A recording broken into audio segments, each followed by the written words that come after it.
Hello guys, मेरे YouTube channel में आपका स्वागत है। मेरा नाम मनमोहन मिश्रा। तो आज मैं आपको इस वीडियो में Mirae Asset multi cap fund का डिटेल रिव्यू करके बताने वाला हूँ। मैं आपको डिटेल में एक एक्सेल शीट में फंडामेंटल एनालिसिस करके दिखाऊंगा और लास्ट में आपको कंक्लूजन में ये भी बताऊंगा कि आपको इसमें इन्वेस्टमेंट करना चाहिए नहीं करना चाहिए, और अगर आपको इसमें इन्वेस्टमेंट करना चाहिए तो कितने साल तक करना चाहिए। तो मेरे चैनल को सब्सक्राइब जरूर कर दीजिए। मैं शुरू लाता हूँ, तो चलिए शुरू करते हैं। तो जैसे कि आप मेरे यहाँ पे स्क्रीन पे देख पा रहे होंगे, Mirae Asset multi cap fund. इसे अगर आप लॉन्च ऑन डेट देखिए तो 21 अगस्त 2023 है। जी हाँ। तो आप देख पा रहे हैं कि मतलब ये फंड कुछ ज्यादा पुराना नहीं है, सिर्फ 1.2 इयर्स हो चुका है, हुआ है इसको लॉन्च होते होते। और इसने इसका कैटेगरी रिटर्न देखिए 1.2 इयर्स में तो 30.31% तक का रिटर्न है।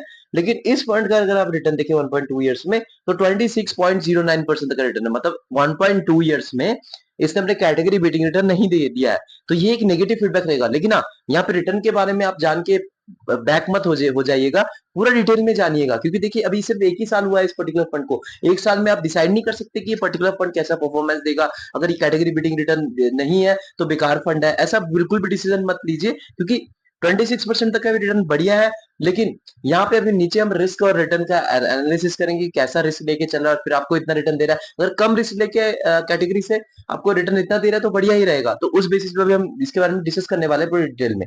तो यहाँ पे मान लीजिए इस पर्टिकुलर फंड में अगर आपने 1000 रुपए इन्वेस्टमेंट किया होता है एक साल तक कंटिन्यूसली हर महीने, तो कुछ अमाउंट डिपॉजिट होता है वो 12,000 रुपीज। और 12,000 रुपीज अगर कन्वर्ट होकर बन गया होता है 14,060 रुपीज में। जी हाँ। तो आप देख पा रहे जो आपका पैसा है वो सिर्फ 2,060 रुपए बढ़े हैं एक साल में।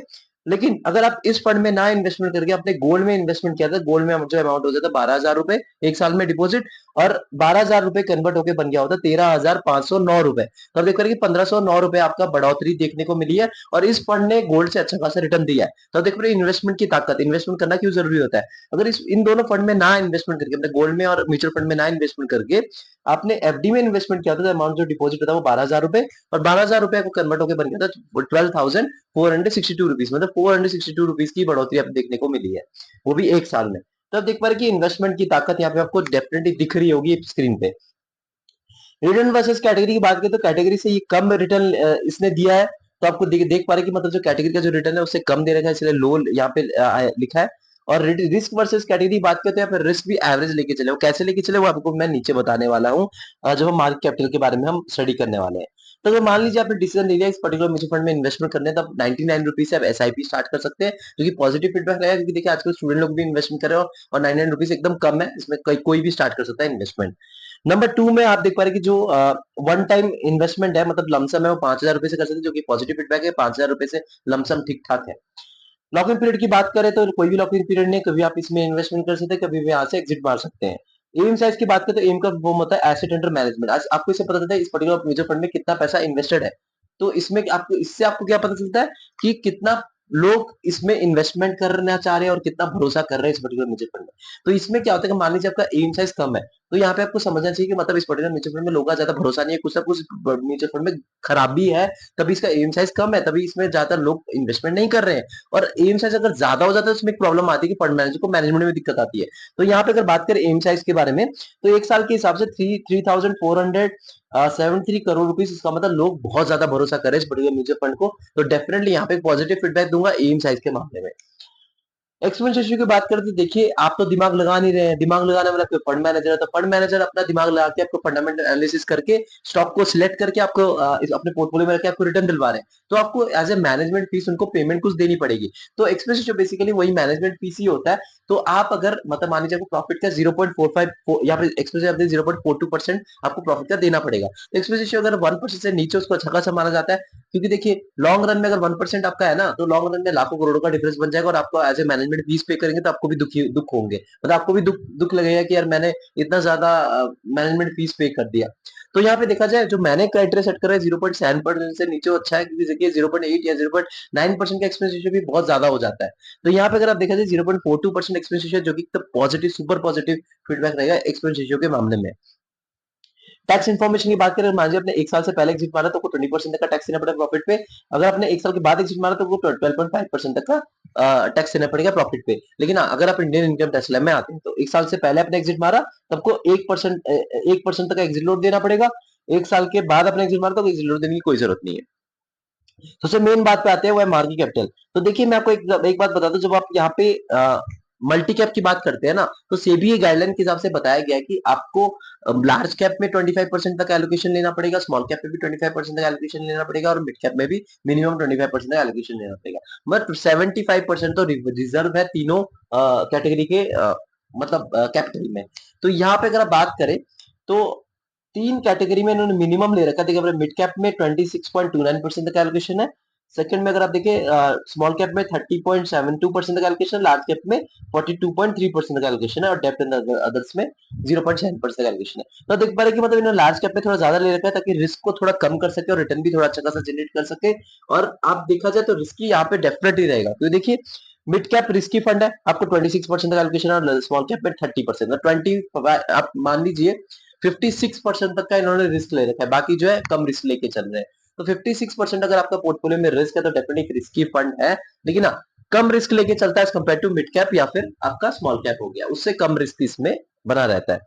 तो यहाँ पे देखा जाए मार्केट कैपिटल के बारे में यहाँ पे पॉजिटिव फीडबैक दूंगा, क्योंकि देखिए यहाँ पे लार्ज कैप में इन्होंने ज्यादा एलोकेशन करी है तो वो रिस्क कम करने की कोशिश करी है और रिटर्न भी आपको 26% तक का एक साल में रिटर्न दिया है। तो डेफिनेटली यहाँ पे पॉजिटिव फीडबैक रहेगा रिटर्न के मामले में और रिस्क के हिसाब से। लॉन्ग टर्म में देखा जाए तो मैं डेफिनेटली बता सकता हूँ कि यहाँ पे कैटेगरी के आसपास रिटर्न दे सकता है या फिर कैटेगरी बीटिंग रिटर्न भी दे सकता है।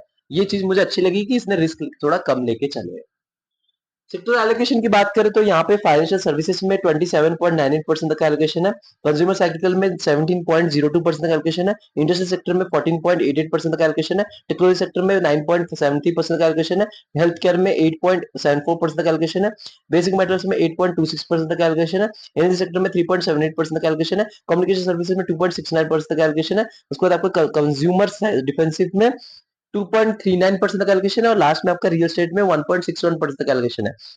तो देखिए एलोकेशन के मामले में प्रॉपर्ली इन्होंने डाइवर्सिफाई कर रखा है। आप देख पा रहे हैं फाइनेंशियल सर्विसेज ऊपर के जो चार सेक्टर्स है ना, financial services, consumer cyclical, industrials और टेक्नोलॉजी सेक्टर, अगर ये चार सेक्टर अच्छा खासा परफॉर्मेंस देता है ये पर्टिकुलर म्यूचुअल फंड भी अच्छा खासा रिटर्न देगा। तो ये डाइवर्सिफिकेशन के मामले में मैं आपको बताऊं एकदम प्रॉपर्ली डाइवर्सिफाई कर रखा है, तो मैं यहाँ पे एक पॉजिटिव फीडबैक दूंगा सेक्टर एलोकेशन के मामले में। फंड मैनेजर की बात करें तो यहाँ पे फंड मैनेजर एक है, इनका नाम है अंकित जैन। अंकित जैन का अगर आप एक्सपीरियंस देखें तो 8.10 इयर्स का एक्सपीरियंस है। तो देखिए फंड मैनेजर एक्सपीरियंस होना थोड़ा जरूरी होता है, क्योंकि देखिए आप इनके बारे में हिस्ट्री ट्रैक कर सकते हैं कि इन्होंने पास्ट में कैसे रिटर्न दिलवा रखे हैं, इनकी स्ट्रैटेजी क्या होती है। तो उस बेसिस पे आप जब रिसर्च कर सकते हैं ना, तो आप भी कॉन्फिडेंट रहेंगे और आप भी जब इन्वेस्टमेंट करेंगे आप भी बोलेंगे यार हाँ सेटिस्फाइड है कि हाँ मैंने जो फंड मैनेजर को अपना पैसा दिया है वो एकदम भरोसेमंद है, उन्होंने पास्ट में अच्छा खासा रिटर्न दिलवा रखा है, इनकी स्ट्रैटेजी भी एकदम बढ़िया होती है। तो आप उसके बेसिस पे आप इन्वेस्टमेंट करेंगे। तो यहाँ पे देखा जाए तो एक्सपीरियंस फंड मैनेजर तो डेफिनेटली आप इनके बारे में रिसर्च करके जान सकते हैं। तो यहाँ पे एक पॉजिटिव फीडबैक मिलेगा फंड मैनेजर के मामले में। रेटिंग की बात करें इसको 3/5 रेटिंग है। देखिए रेटिंग थोड़ी कम है, रीजन ये है कि इसने कैटेगरी बीटिंग रिटर्न नहीं दे रखा, लेकिन देखिए यहाँ पे जज करना थोड़ा मुश्किल है, क्योंकि देखिए ये जो फंड है सिर्फ एक साल ही हुआ है, कोई ज्यादा 5 साल या 6 साल तो हुआ नहीं है। आपको एक म्यूचुअल फंड को तभी जज करना चाहिए जब वो मिनिमम 5 से 7 साल क्रॉस हो जाए, तभी आप उसको जज कर सकते हैं। 1-2 साल में जज करना एक फेयर चीज नहीं है। लेकिन अभी के मामले में मैं बताऊं एकदम इसमें पॉजिटिव फीडबैक रहेगा, लेकिन अभी ये ठीक नहीं चल रहा है क्योंकि कैटेगरी बीटिंग रिटर्न नहीं है, इसलिए इसकी रेटिंग थोड़ी कम है। लेकिन आप ये मान लीजिए कि अगर आप इसमें 4 साल 5 साल के लिए वेट करेंगे तो डेफिनेटली आपको एक कैटेगरी के आसपास या कैटेगरी बीटिंग रिटर्न मिलने के चांसेस है। जिस तरीके से स्ट्रेटेजी फॉलो कर रहा है, आप यहाँ पे देख पा रहे जो मार्केट कैपिटल है इसने रिस्क थोड़ा कम लेने की कोशिश करी है, ये मुझे बहुत अच्छी चीज लगी है। तो यहाँ पे क्योंकि देखिए लार्ज कैप में थोड़ा ज्यादा एलोकेशन कर रखा है मल्टी कैप फंड ने।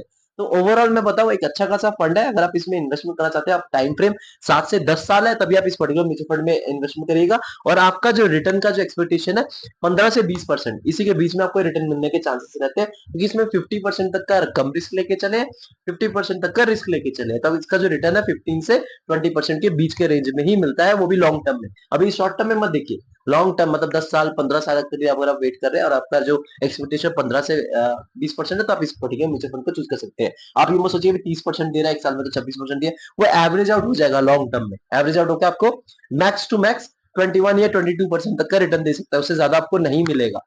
तो ये आपको सोच के ही चलना है और आपका टाइम फ्रेम 7 से 10 साल है, तभी आप ऐसे म्यूचुअल फंड में इन्वेस्टमेंट कर सकते हैं। तो ये ओवरऑल मैंने आपको बता दिया, और आपको कैसा ये म्यूचुअल फंड लगा है मेरे को कमेंट सेक्शन में जरूर बताइएगा। और मीरा एसेट अपने आप में एक ब्रांड है, मैं आपको ये बता दूं अच्छा खासा इसमें रिटर्न दिलवा रखेगा। आपको दूसरे कैटेगरी का भी आप देखेंगे, लार्ज कैप देखेंगे या फिर स्मॉल कैप या मिड कैप भी देखेंगे, तो ठीक ठाक से आपको ये मिलेगा, ये पर्टिकुलर जो फंड हाउस है। तो मेरे चैनल को सब्सक्राइब ज़रूर कर दीजिएगा, मैं ज़रूर लाता रहता हूँ। Thank you.